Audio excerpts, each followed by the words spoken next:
Can you just read the back of this can and that's how we'll end the episode? Okay. What, like the ingredient panel? No.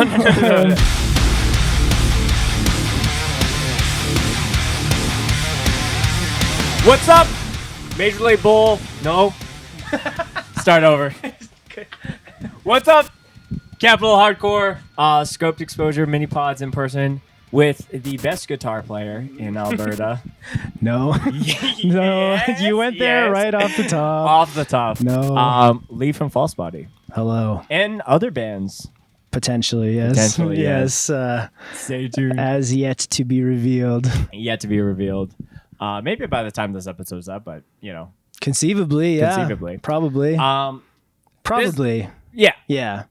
Probably. Probably. All right. Yeah. So Anyway. It's funny because Lee's a very, very good friend of mine, and upon asking him to do something like this at the fest with me, he was like, do I have to?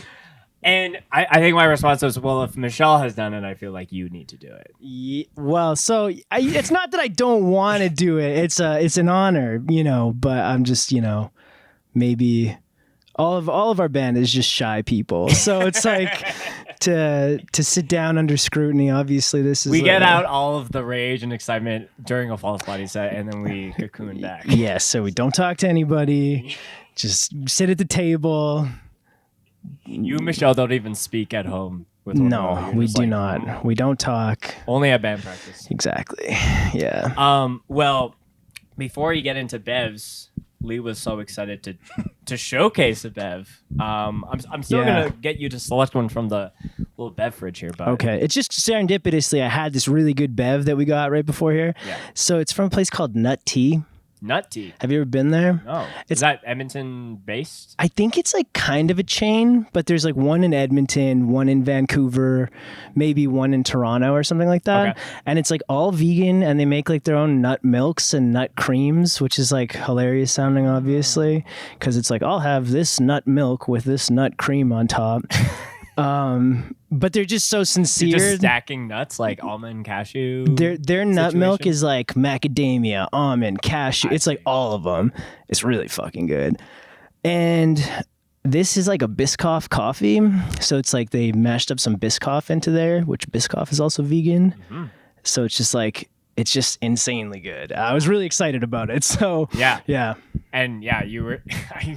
We were gonna do this a little later in the fest, and then Lee was like, want to just get it over with, and you're like, let's just do it as early as possible. But then you had the great Bev, which is a great choice. Yeah. Would you like to? Whoa, you got a Bev cam? Yeah, I have a Bev cam. That's do you want to pick something?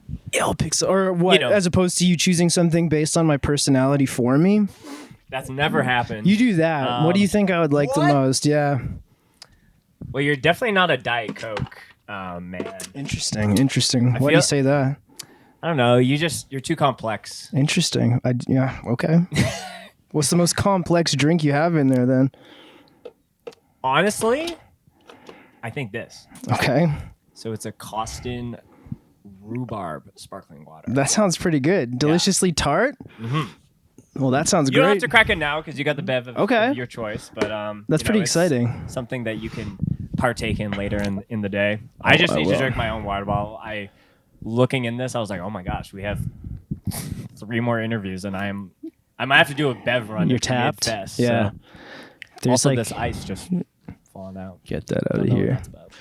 But I'll cheers my nut tea to just the regular water.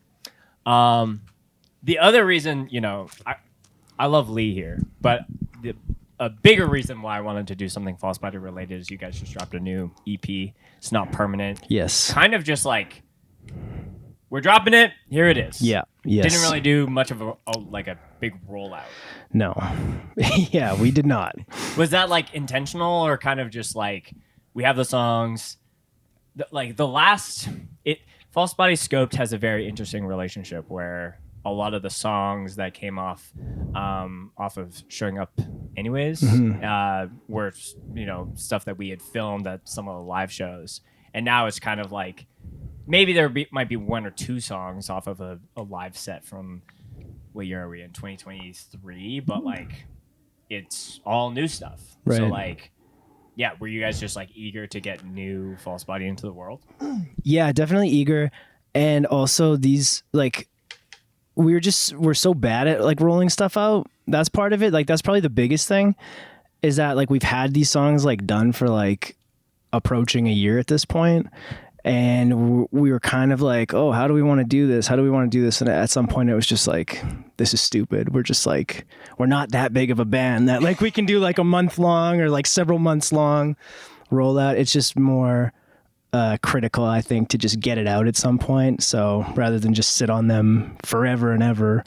And then it's like, it's sort of like stopping more stuff from coming out too. So it's kind of holding up the whole process at some point, and we're just excited. So has like, I know it's only been a little while since y'all have dropped it, but like what has the response been so far? Have you guys even got to play a show? No.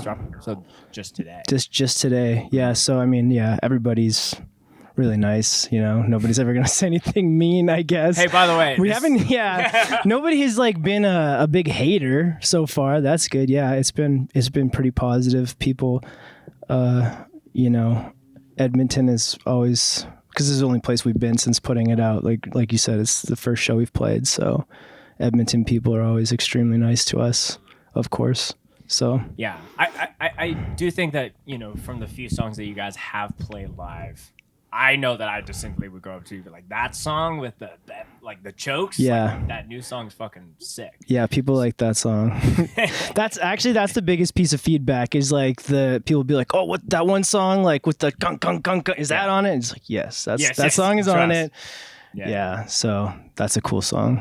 Talk to me about the artwork. Yeah, because I remember when you sent that to me, and I was like, kind of like taken aback, because like the last artwork for the last record was done by, you know, very good friend, OG member of Scoped, Cole Hadley. Absolute Chad. Absolute Chad. Yeah. On tour right now. Absolute I'm Chad kind of on that tour. He's not here, if I'm being honest. Yeah, you know, it feels like something's missing maybe without his presence. Yeah. So, but this record, you know, obviously a lot more colorful. Yeah. Can you talk to me about who did it and what was the inspo for that? Yeah. So the art was done by a guy in Edmonton who's a tattoo artist. His name is Ryan Phillip Griffiths. Okay. And he's just like, he's tattooed Michelle a few times, and like we had this weird thing where like he and I overlapped in a band like years and years ago. Like he was their original guitar player, and then I became their guitar player, and we played like one show together. And so like from then I followed him on social media, going from like, hey, I think I'm going to start tattooing, and like my drawings kind of suck, but like check it out, to like now he's like a great artist basically. And I really like his style. It's like, it's really cool and original. Like whatever he does, it's like this kind of like take on neo-trad stuff. I just really like it. And I historically am like never really happy with any art ever. So I was like, I just want to go to somebody whose like style I really, really like, and just like see sort of what they come up with. So that's kind of where that came from. And then for the layout of it, that was Mark, like from Eyes Front, and Hydrate. Yeah. As soon as I was like, did y'all make a band just for me? Like having something that's Bev related? I think it's supposed to be like a straight edge thing, but none of them are straight edge except for one of them, I think. Like he wanted it to be straight edge, and like then H2O almost. Yeah, like Hydrate, like, you know, as opposed to drinking something else, I guess. Yeah. But Makes me want to start a power violence band called Caffeine. Yeah, that's all right. It's kind of like Meth Leopard, similar to that band. Yeah. And then he just he did like the border and all that stuff, which is like, when we got the art, it was like, this is cool. And then the sort of like subtle little touches with the color and everything he did like really made it pop a lot. I think it's to me, it's very eye catching. So I think that was sort of transformative what he did. So both of them working together, it's just really happy with it. A dynamic Edmonton duo. Yes. Do you guys have plans with like making physicals of that? Anything that is going to be like, you know, in your hands versus just online? So we have tapes. I made tapes. I made a shitload of tapes, basically. Sick. Okay. So we did it that way, this sort of DIY way. And that's like part of why we just like released it right away too, was because I think you kind of knew a little bit. We were sort of talking to some people here and there about like, are you going to put this out for us or not? And everything was just kind of falling through. So it was like, this is stupid. Let's just put it out. So yeah, I made tapes. And it's like, it would be cool to do vinyl or something, but I don't think we're going to do that for this necessarily. But yeah. Yeah. Tapes. I mean, sometimes an album artwork is so striking that I'm like, I want this as a 12-inch, you know? And it's not even like the songs are great, but it's almost the artwork. It's more. Yeah. I want to see it that way. Yeah, I do think that would look good on an LP. It looks cool. It looks like it's made for that for sure. But like on a 12-inch, you could put it like, I don't know, the full thing on it like 4 times or something like that. So yeah, the mosaic or grid effect on like, I don't even know. It's like when you go to like. You're printing a document and you're selecting all, how things are going to be placed. I don't know why. Yeah. That was an important point for me to share. It's like that for sure. Yeah.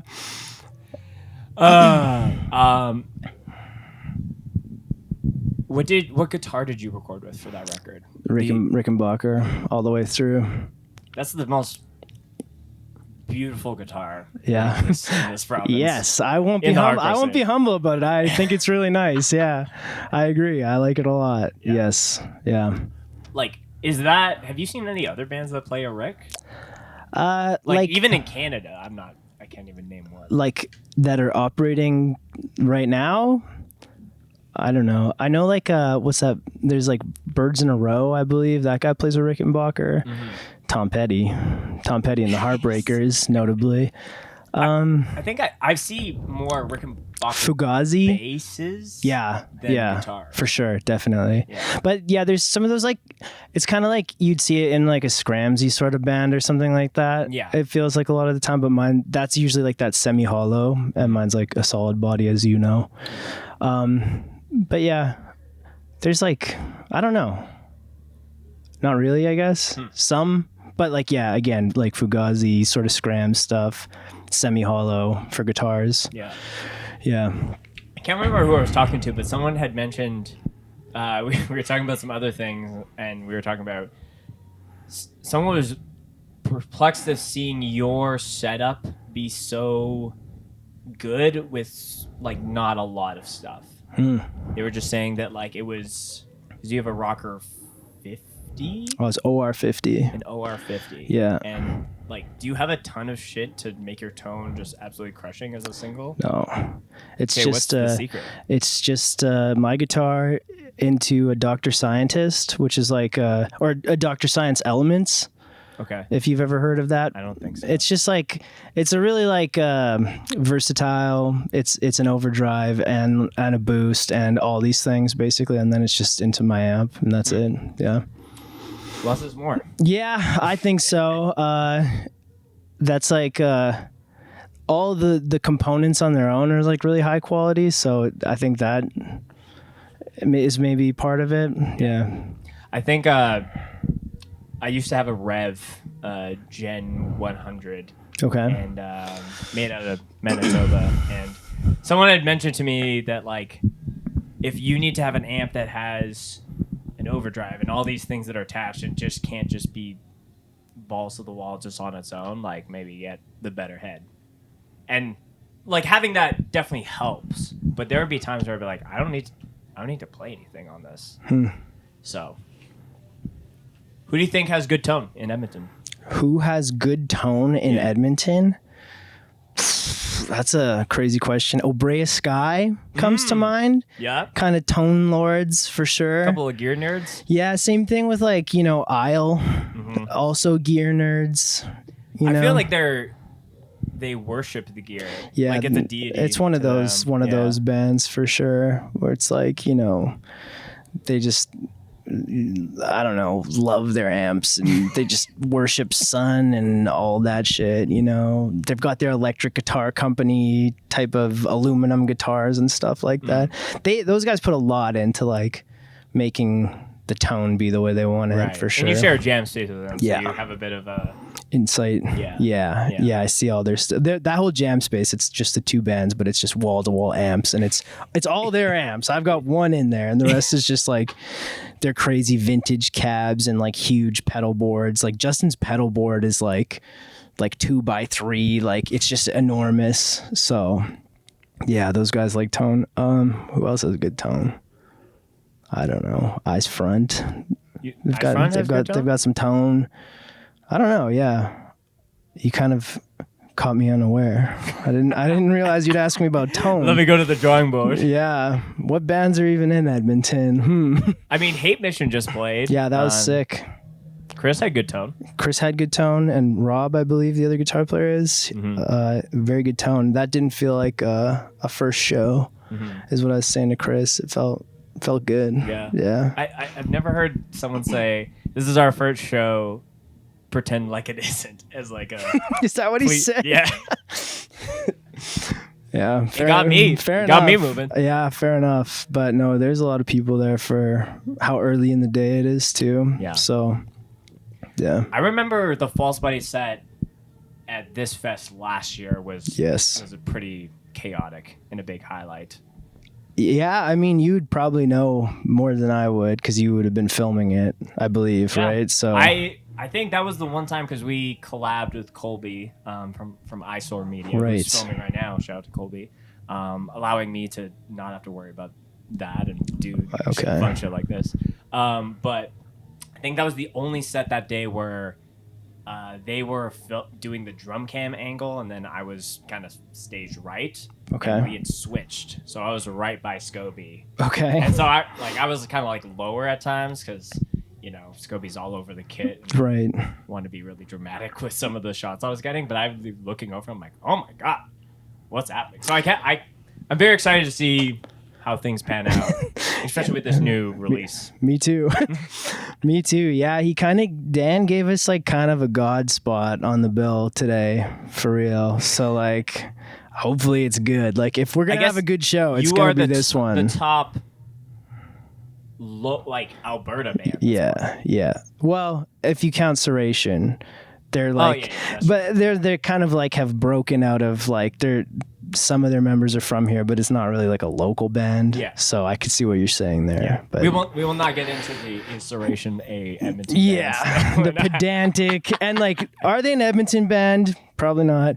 And are they a local band? Also probably not. Probably not worth talking about. But I think the way of stating where a band is from is where the majority of members are from. That's interesting because maybe it's where the brain trust lies. Like is Fold an Edmonton band maybe because Dan's here? You know what I mean? Is that how that works? I see what you're saying. Like if all members are in one place except for the guy who writes everything. I'm sure Dan is going to be. He's going to have a take on that. Yes. Yes. Thank you. Everyone else is like, no, we're Calgary, man. Yeah. Well, but like I don't know. I'm mean, not now that necessarily Asia lives in the States, maybe it's a North American HC. Maybe they want to claim Bay Area. Like ride the coattails on that now that she's down there or something. Bay. I don't know. Yeah. I don't know. You'll have to work on that, I guess. Fold's an interesting band. That's a band I'm excited to see as well. It'll be good. Mm-hmm. I think it'll be good. Yeah. Top 3 sets you're excited to see today? Meantime. Fuck yeah. Meantime for sure. I really like their record that came out recently. So that's for sure. Cause like I've seen Serration a lot, right? Like it's a good band and everything, but like I've seen Serration a million times. So it's like some of the like, surprise factor isn't there. Juice, obviously. I really like that band. And then Abrupt Decay, probably. Because that band is always wild live. Like they're probably one of the craziest bands like in Alberta, both musically and for the show. And Dan did the smart thing of putting the like break in the day right after them. Because it's like so no one has to follow nobody has that? to follow. It's like it's such a death sentence to have to play after Abrupt Decay. They're just like absolutely nuts, right?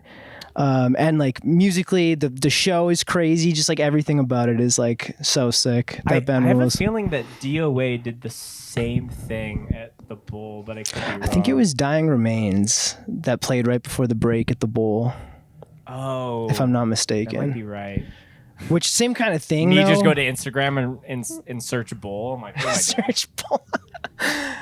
Yeah, same kind of thing though. Like Dying Remains is really sick as well, so it's kind of a tough thing to follow. Yeah. And then it's funny.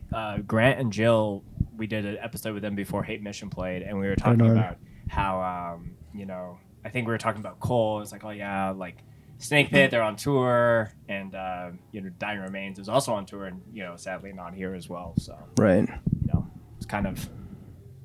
We're all talking about the same thing. Yeah, it's all unintentionally. I'm sure because that tour just went through Lethbridge, right, and it just came through here, so it's on the top of everybody's mind, I assume. So missing those guys. Yeah, right. We miss you guys. Yeah. Even though you're going to be watching this like months down the line. Yeah, but well, Lee, I appreciate you giving me some time. All the False Spider links will be in the YouTube and the description and all that shit. Anything you want to plug? I don't know. Plug Capital HC for putting it up today. Plug Eyes Front motherfucker. I don't know. Obrea Sky, these things I've plugged already. Scoped Exposure. It's not really a plug because here we are. I don't know. That's it, I guess. I forgot there was one more question that I hit with Grant and Jill. Okay. We always end the main interviews with a Mosh-related story. Okay. But I want you to do one, but it can only be one sentence. Okay, one sentence? Yes. Dan's canes at the DOA Bowl. That's all. Yeah. This is a Dan's crutches at the bowl. That's what the first thing that comes to mind is. Dan is far too young from ever needing canes. Yeah. He does hurt himself enough to almost need permanent crutches. Yeah, he's like too young for like a normal person to need canes for sure. Sorry, normal. That's like ableist bullshit or something. But like he's going to need crutches more than most sooner than later, probably. Yeah. He just needs to be like a T1000 and have it like come out of his armpit. Yeah, that's pretty cool. Yeah. That's pretty cool. Yeah. I guess just generalized to crutches at the bowl. Because like his weren't the only one. Like I think it was World of Pleasure was playing or something, and I'm seeing multiple crutches like flying around the pit. Dan has a set of 2 in total. So there was 2 guys though. Oh, there was someone else. There was somebody else on crutches, and they both like couldn't contain themselves, I guess. So yeah, crutches at the bowl. Crutches at the bowl. Yeah. It's a good sentence. I love people. Putting people under these like stricter conditions for the mosh stories because they're like, how can I say something that's like a truly you need to know?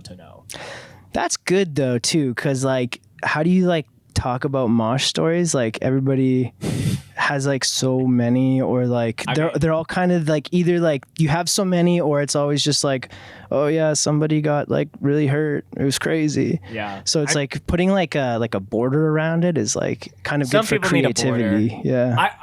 I will say there's been a lot of people who've been on the podcast who are very great storytellers about their mosh antics. So they're what is it? They're building their legends, you know.